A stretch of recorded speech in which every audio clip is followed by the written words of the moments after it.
Hey, everybody. Welcome back to another episode of Hawk Droppings. I am Hawk. Welcome. I'm recording this on Monday, June 3rd. I hope everybody had a great weekend, and I hope everybody's Monday went okay. We're a few days out from Donald Trump having been convicted on all 34 felony counts in his trial in Manhattan. I personally am still deriving a tremendous amount of enjoyment from that every single day. I hope that you are too. I've been having a wonderful time on TikTok and other platforms, joyously debunking all of the bullshit that the MAGA chowderheads, their talking points comparing Trump to Jesus, things along those lines, in response to his conviction for multiple felonies. And, just their glee that he raised, I don't know, $55 million within the first couple of days from his small dollar donors. And then he joined TikTok, I guess it was on Saturday, and he's got 4 or 5 million followers now. And crowd size and dollar amounts, man. That's all his supporters care about. Crowd size and dollar amounts, whether it's the biggest inauguration ever or 100,000 people showing up to a rally in, the South Bronx, or the fact that his supporters are stupid enough to donate $55 million to a billionaire within 48 hours of said billionaire being convicted of 34 felonies related to trying to improperly influence the 2016 election, which maybe that worked. Maybe it was worth it because maybe that scheme actually worked. And if it did, it only cost Trump $430,000 to to get his fat ass into the Oval Office, where he then selected 3 Supreme Court justices, and here we are today. But speaking of election related bullshit, today we're going to talk about the 2020 election, and specifically, buckle up for this one, kids. We're going to talk about the film 2000 Mules. Now, a lot of us on the left have heard about this movie. Very, very, very few of us, myself included, have actually seen it. I have not seen it.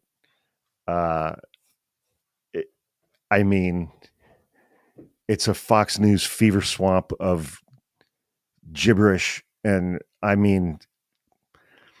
it's a film that purports to provide proof. Sorry, there were a lot of P's in that sentence.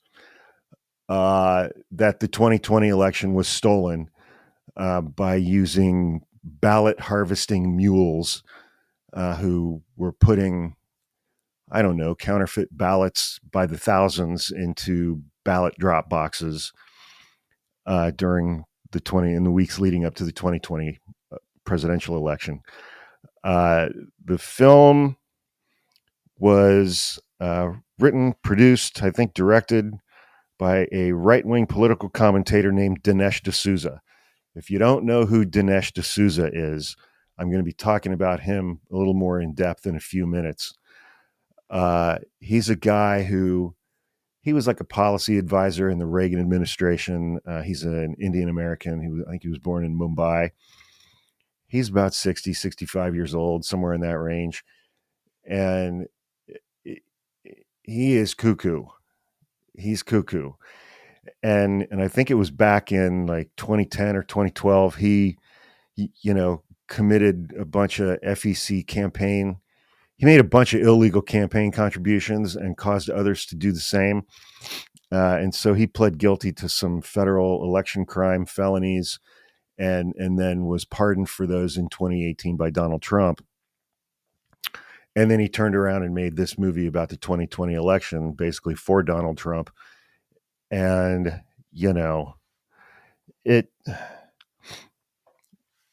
the movie itself it's misleading. It contains faulty assumptions, anonymous accounts, improper analysis of cell phone data, and he worked very closely with this other group that is run by Republicans out of Texas, and they refer to themselves as an election integrity group. They exist solely to prevent voter fraud, and they define voter fraud as Democrats and black and brown people actually being permitted to vote. That's more or less their definition of voter fraud. The movie was released in 2002, September of 2002. It's in the news again over the last couple days because the company that distributed the movie, a company called Salem Media Group, which is also a media group which employs multiple far right wing talking heads who have their own shows and podcasts distributed through Salem Media Group. Salem Media Group issued a press release apologizing for the film a few days ago and pledging to no longer distribute the film or the book upon which the film was based. This is part of a settlement with a man who was identified in the film. Think Dominion voting machines and Fox News. He was identified in the film as someone who had committed illegal ballot harvesting and placing fraudulent, counterfeit, invalid ballots into ballot drop boxes. I mean, the film said that he committed crimes. And because he was identified, he was later exonerated by the Georgia Bureau of Investigation. The ballots that he had dropped off were for him, his wife, and their 3 adult children. So what he did was perfectly legal. According to the lawsuit that this gentleman filed, because he was identified and because he was in Atlanta, so of course he and his family were terrorized by Trump supporters. They were subjected to all kinds of harassment, death threats, and all of the other things that supporters of Donald Trump do when Donald Trump suffers a psychic injury by losing an election to Joe Biden, who never left his basement during 2020 because of COVID. And, there was a nonprofit organization that represented that man in that lawsuit, and they were the same nonprofit organization that represented Shay Moss and Ruby Freeman in their lawsuit against Rudy Giuliani, which resulted in a $148 million verdict against America's governor.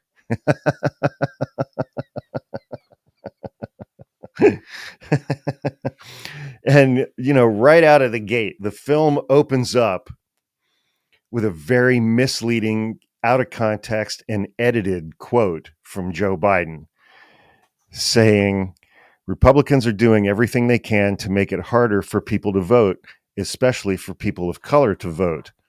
He added, we have put together, I think, the most extensive and inclusive voter fraud organization in the history of American politics. A, like Joe Biden's ever going to say that. B, like he's ever going to say that on camera. I mean, but the right believes what they want to believe. They just do. This was debunked at the time.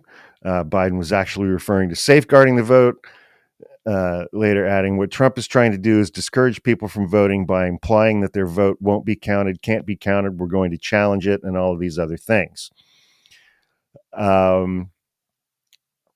So the film, the premise of the film, and like the meat of the film comes from this group called True the Vote, this voter integrity group out of Houston, Texas. We'll talk about them in a moment as well.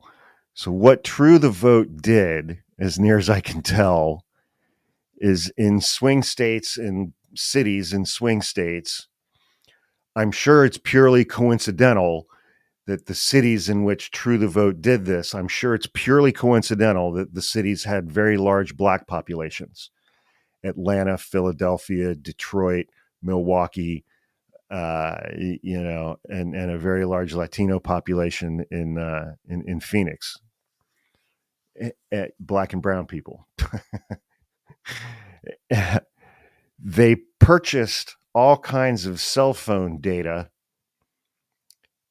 and what they did was they took maps and figured out where drop boxes were for ballots in those cities. And then they overlaid cell phone data on those maps and determined, they looked for patterns where in the 2-3 months before election day in 2020, they looked at patterns for cell phone numbers that repeatedly passed by the locations where these ballot drop boxes were. And then they just assumed that those cell phones belonged to people who had been hired by Democratic leaning nonprofits to harvest ballots, fabricate ballots, fill out ballots for dead people, steal ballots from elderly people, fill them out with votes for Joe Biden, and in large bulk numbers put those fake, fabricated, fraudulent ballots into ballot drop boxes. And then they further assumed that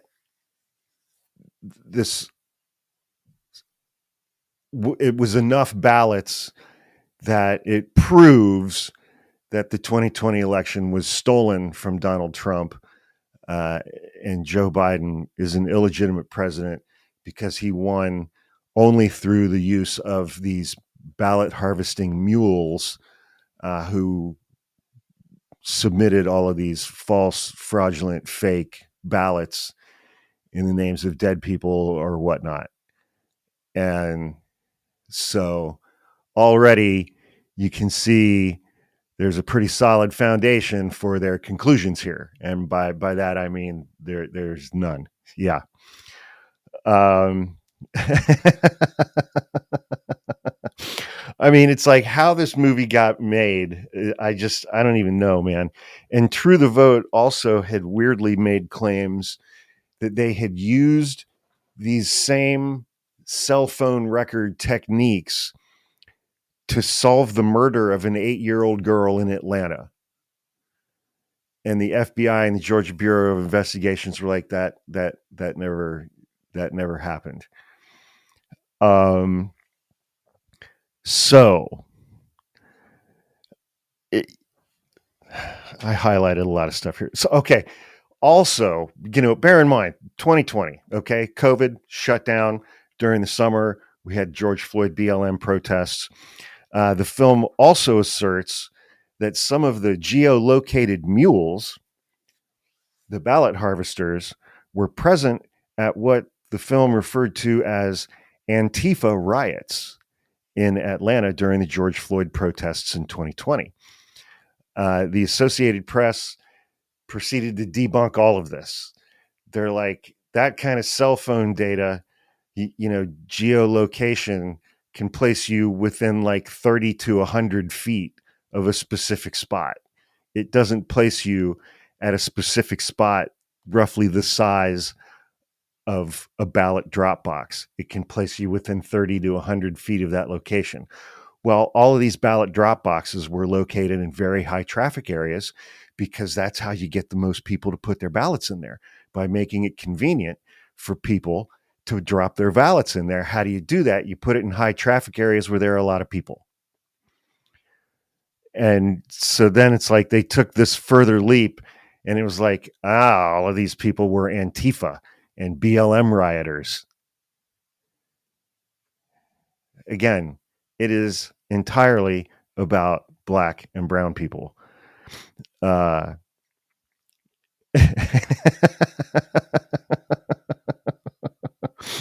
So True the Vote was started by this woman named Catherine Engelbrecht, and this other guy, what was his name? His last name's Phillips.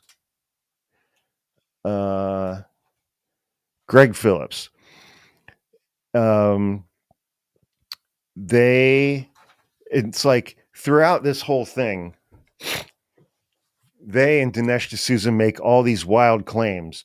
And then when people follow up or agencies follow up saying, okay, well, you made these claims in your film, we're here to investigate those. Then they're like, well, we can't give you that information. It would divulge our sources, and we're actually members of the press, and you can't force us to give up our sources. So we're not going to give that to you. And apart from the fact that the methodology that they were using for the geolocation stuff was they were wildly overstating the capabilities of geolocation, uh, and um, and like that. And so in the film, this actually made it into the film. This guy, Greg Phillips, he shows a diagram on a tablet computer purporting to show a mule traveling to 28 ballot drop boxes in Atlanta. When that diagram is superimposed over a diagram of actual ballot box locations, only some of the purported locations are near ballot drop boxes. Phillips told the Washington Post, he's like, well, the movie graphics are not literal interpretations of our data, backpedaling. Here's the best. Another diagram in the film purports to show geolocations superimposed over a map of Atlanta, but the map in the film is actually a map of Moscow. I'm not kidding. The film shows surveillance video of people allegedly depositing multiple ballots into drop boxes, though there was no way to match them with the geolocation data, and most states actually allow such ballot collection on behalf of family members and household members. There was no evidence that any of those people were doing anything illegal. No evidence whatsoever, which is why when the one guy who dropped off his family's ballots was identified and then harassed, he sued everybody involved in the film for defamation and settled and got a significant settlement, which resulted in Salem Media last week issuing their apology and withdrawing the film and the book from circulation. I like reading through the overview of what they actually claimed in this film, 2000 Mules does not inform viewers that even if the events it depicts occurred, every absentee ballot deposited in a drop box must be inside an envelope sent to each registered voter that includes the voter's registration information and signature and a barcode for verification. They didn't tell him that part. The Republican chairman of the Georgia Election Board explained that a valid ballot remains a valid ballot regardless of how it was received.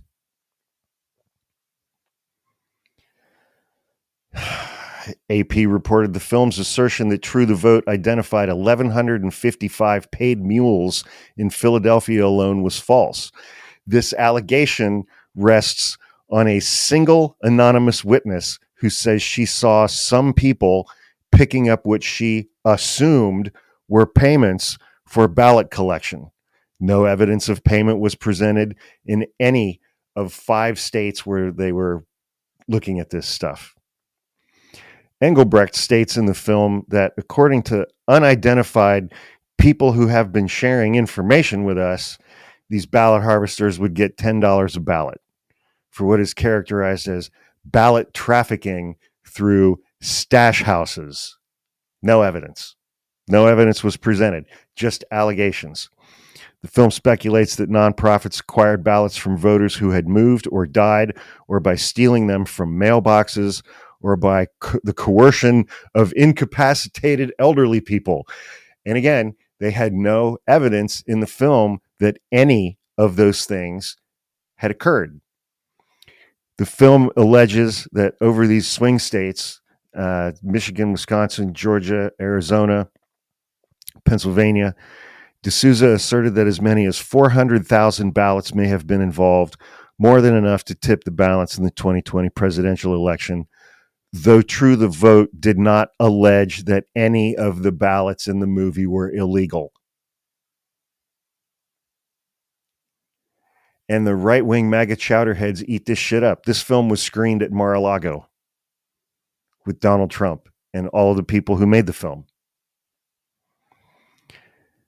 The film shows a supercut of news clips from the days after the day after the election, where the results had changed overnight. Trump was in the lead. We all get up that following Wednesday morning. Biden's in the lead. And they're like, aha, that's your evidence. That's your evidence that everything we're talking about here is real. And for people who are unaware, it's been covered quite a bit.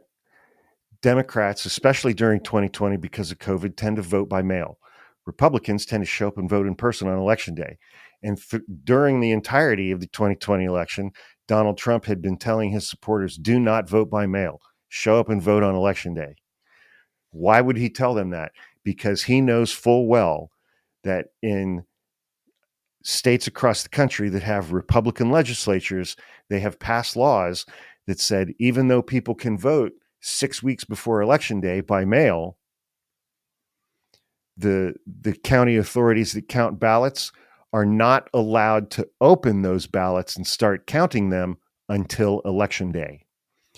And some states have legislation in place that says mail-in ballots cannot be counted until all in-person votes cast on election day have been counted. So they're not even opening those ballots until 8 o'clock, 9 o'clock, 10 o'clock at night. Then they start counting them and processing them. And because those votes are almost all Democratic, by the next morning, Joe Biden's ahead. You know, I mean, it's maddening. It's maddening. The last third of the film consists of a panel discussion among several conservative and right-wing pundits, all of whom have shows with conservative outlets, Salem Media Group, which was an executive producer of the film. Here. Greg Phillips said in an interview with right-wing activist Charlie Kirk, one of the panelists in the film, that it took 12 people 16 hours a day for 15 months to conduct their cell phone data analysis.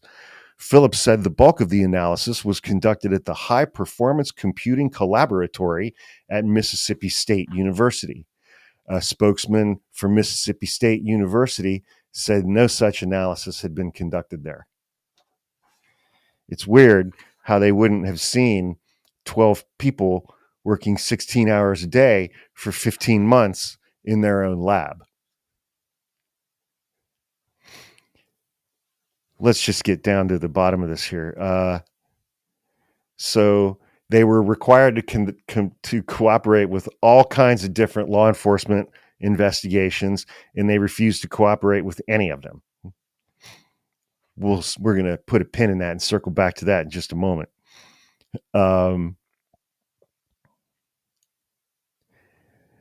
In the first day of its release, the film earned $300,000, making it the second highest grossing documentary in 2022.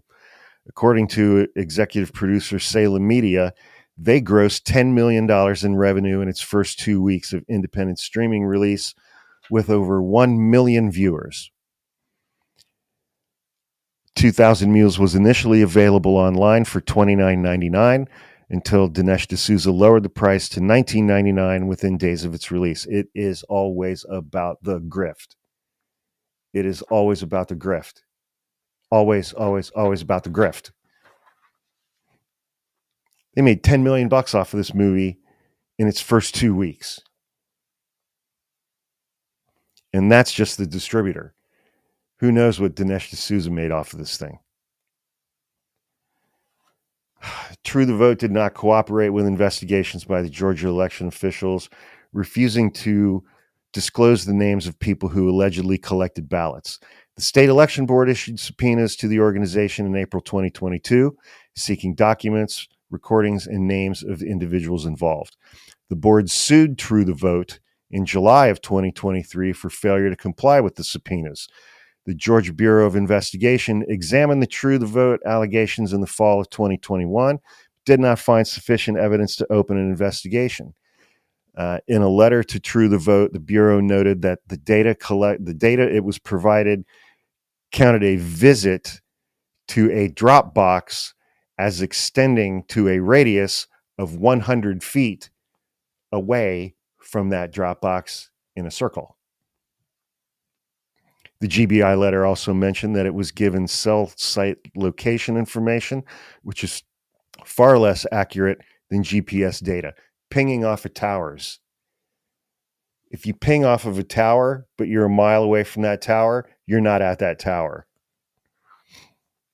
Jesus. In October 2022, the Office of Republican Arizona Attorney General Mark Brnovich referred True the Vote to the FBI and the IRS for possible investigation, finding that Engelbrecht and Phillips had falsely told the office they had given their data to the Phoenix FBI office and were working as informants there, while telling the FBI office, the Arizona Senate, and the public they had given their data to the Attorney General's office, even though they hadn't. I mean, that is some balls right there, man. You tell the Arizona State Attorney General, we can't give you this stuff because we're working with the FBI and we're undercover informants. And you tell the FBI, we can't give you this stuff because we gave it all to the Attorney General's office, and you never gave either one of them anything. And I mean, it's the FBI and a state Attorney General's office, and these two chowderheads were just like, maybe they won't talk to each other. I don't think they're going to compare notes on this. Right? No, they're not going to compare notes on this. Why would they do that?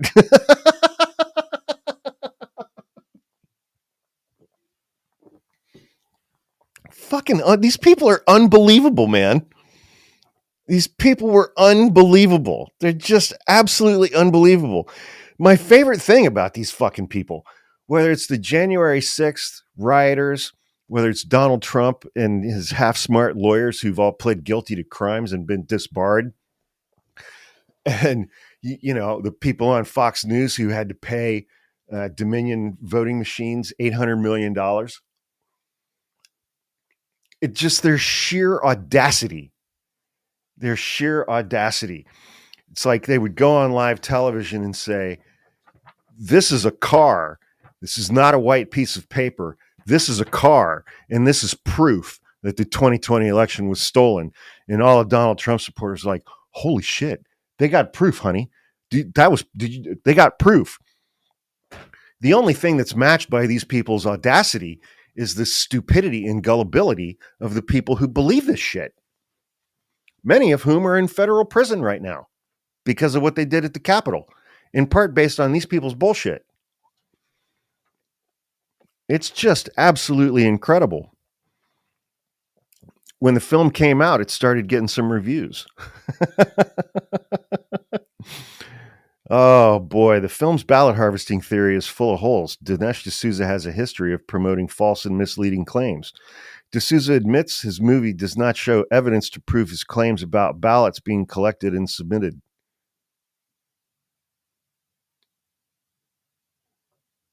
Amazing. Amazing. But then you get shit like this, man. 8 Arizona Republican officials held a meeting with about 200 others to hear a presentation from Phillips and Engelbrecht within weeks after the film's release. And then they started legislating based on what was on the film. Texas Republicans did the same thing. They passed legislation based on this film and the allegations that were made in this film. That's frightening. I mean, that's frightening. In October 22, Atlanta citizen Mark Andrews sued Dinesh D'Souza, True the Vote, Greg Phillips, and Catherine Engelbrecht for defamation, conspiracy, and intrusion on seclusion. I love the name of that cause of action. Intrusion on seclusion. Sounds like a Ponzi British New Wave band from 1983. The film accused him of being a mule who illegally harvested ballots as part of a fraud ring, a conspiracy. Although the film had blurred his face, the film's trailer and promotional stills used his image and he was identified. A state investigation found that Andrews was legally dropping off ballots for himself, his wife, and their 3 adult children who all lived at the same address. Which brings us to May 31st, 4 days ago. Salem Media issues a press release. They issued an apology and said they would halt distribution of the film and would remove both the film and the book from its platforms.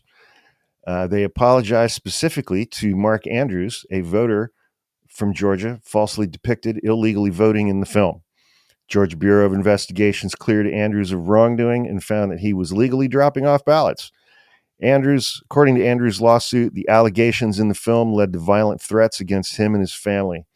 They worry that, again, they will be baselessly accused of election crimes and that believers in the Mules theory may recognize and seek reprisal against him and his family, and that they may face physical harm.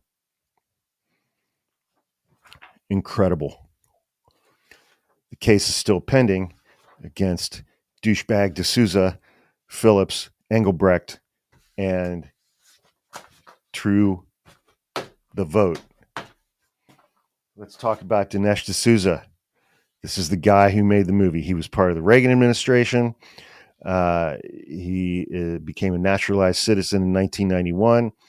He's been affiliated with the American Enterprise Institute, the Hoover Institution.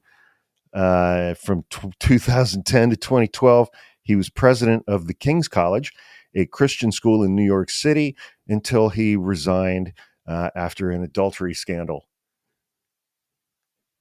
Because, of course, why not? He's an author. He's written a bunch of books. He's made 5 or 6 mockumentaries. I don't know how else to describe them. In 2012, he did his little campaign donation thing and pleaded guilty in court to 1 felony charge of using a straw donor to make an illegal campaign contribution. He was sentenced to 8 months in a halfway house near his home. Time which he actually served until he was pardoned by Donald Trump in 2018. Let's talk about some of his books. In 1995, he wrote and published The End of Racism, in which he claimed that exaggerated claims of racism are holding back progress among African Americans in the United States. He defended the Southern slave owners and said the American slave was treated like property, which is to say, pretty well. Starting off with a bang in the book department. In the second chapter of his 2002 book, What's So Great About America, D'Souza argues that while colonialism is terrible, it had the unintended consequence of lifting third world countries up to first world standards of Western civilization. In his early 2007 book, The Enemy at Home, The Cultural Left and Its Responsibility for 9/11, D'Souza argued that the American cultural left was in large part responsible for the Muslim anger that led to the September 11th attacks. He argued that Muslims do not hate America because of its freedom and democracy, but because they perceive America to be imposing its moral depravity, support for sexual licentiousness on the world. The book was criticized in major American papers and magazines and described as, among other things, the worst nonfiction book about terrorism published by any major house since 9/11 and a national disgrace. In 2010, he wrote a book called The Roots of Obama's Rage. You can guess what that was about. In 2017, he wrote a book called The Big Lie, exposing the Nazi roots of America's left. Reviews of this book said there is not the slightest, tiniest sliver in which any of this could be even somewhat accurate. Another review: for a book about secret Nazis, the Big Lie is surprisingly dull. and thus adds little to the "no, you're the fascist" genre on the right.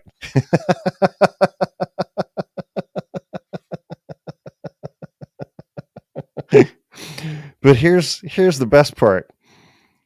So I think it was in 2012. He co-directed a documentary style film called 2016 Obama's America, and it was meant to show, the coming hellscape of Obama's America. And it was just a hit piece on Barack Obama, put out, purported to be like a documentary. Limited release in July 2012. Then in August 2012, it went to 2,000 theaters, and it eventually grossed $33.4 million. It is the fifth highest grossing documentary film in the United States in the last 40 years. So there's a market for this shit. You remember? I said every time it is all about the grift, because the Republican base are stupid and gullible and afraid. They're stupid and gullible and afraid. They're afraid of everything that is not exactly like them. And then somebody like Dinesh D'Souza comes along and says, I can show you how bad it's really going to be for $29.95. And they're like, yeah, goddamn, yeah, sign me up. And he gets paid. Yeah. So then we keep doing that kind of shit, and until we get to 2020 and 2,000 Mules. All right, True the Vote. True the Vote, the other organization that did all the data collection that served as the basis for 2,000 Mules. It started November 30th, 2009 by Catherine Engelbrecht and Greg Phillips. True the Vote is an offshoot of the King Street Patriots, a nonprofit Tea Party movement organization founded by Engelbrecht, active in Texas. that, of course, shockingly, found all kinds of problems with the 2008 election, which resulted in the election of Barack Obama. Yeah. Again, black and brown people voting. Let's see. They were investigated by Congress. Representative Elijah Cummings in October 2012 basically said that they were a voter suppression group, which I think is accurate. In 2012, they applied in Franklin County, Ohio, to be polling observers in Columbus area voting districts with very large African-American populations. And they forged all the signatures they needed to do that, which turns out to be a felony.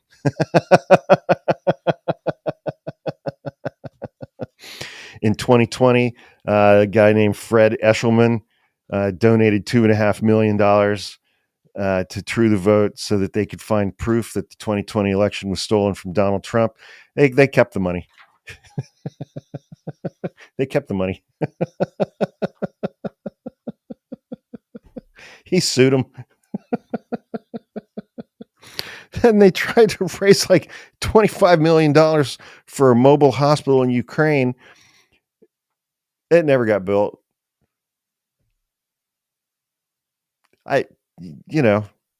Never got built. It's always about the grift. There was some litigation in Georgia in 2024. In his opinion, Judge Steve C. Jones wrote that True the Vote had facilitated a mass number of seemingly frivolous challenges to people's voter registration. He added that True the Vote's list of voters challenged utterly lacked reliability. Indeed, it verges on recklessness. The court has heard no testimony and seen no evidence of any significant quality control efforts or any expertise guiding the data process. That brings us to 2022 with 2,000 Mules. And we've covered all of that. Then, in late 2022, Greg Phillips alleged in a social media and podcast campaign that his associates had discovered evidence that a poll worker management software company had stored data on a Chinese server and allowed the Chinese government to access it. Phillips said the discovery had been made by two associates who had hacked into that company's servers. That company filed a federal defamation suit against True the Vote in September of 2022, also alleging that True the Vote acquired information on millions of poll workers from the alleged hack. During an October court hearing, the involvement of a third Phillips associate was disclosed, but Engelbrecht and Phillips declined the federal judge's demand to identify that man, asserting that he was an FBI informant and in danger from drug cartels. The judge told them that if they didn't identify the man within 2 days and present the poll worker data they allegedly obtained, they would be held in contempt of court and jailed. They were jailed for contempt of court on October 31st, 2022.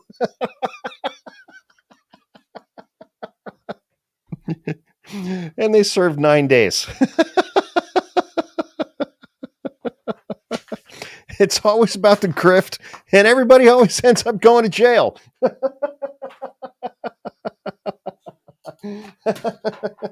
You know what? We're going to bust this out just for that. 2,000 Mules fart machine. Oh, boy, howdy. I hope everybody enjoyed that little trip down the rabbit hole. So that's 2,000 Mules and all the people who made it and all the litigation that they're currently embroiled in and all the defamation suits that came out of their dumbass, bullshit, stupid, poorly made film. It's like these people never knew that defamation was a thing. I don't get it. I just don't get it. Anyway, thank you for tuning into this episode of Hawk Droppings.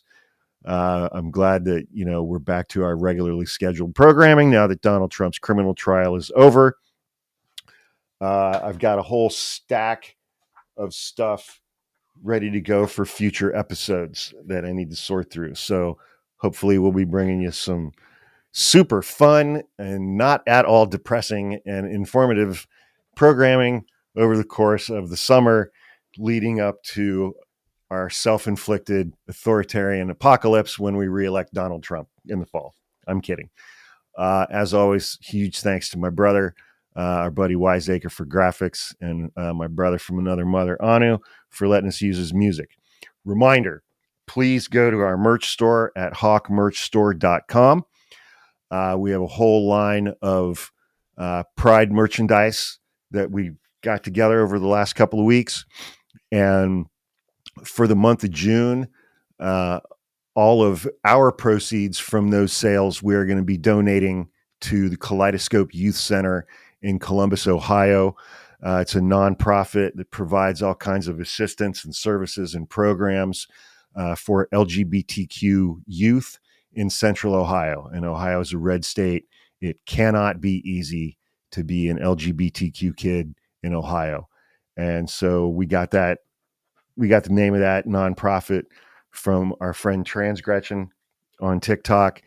And that area, she's a trans woman who lives in Central Ohio, and my brother and I grew up in Central Ohio. So this one's kind of near and dear to our hearts. So please check out our Pride merch at hawkmerchstore.com. We appreciate it. We want to make a huge donation to those guys at the end of this month. Apart from that, I hope everybody had a good Monday. Everybody have a fun, safe, and productive week. Don't get arrested. I'll talk to you soon.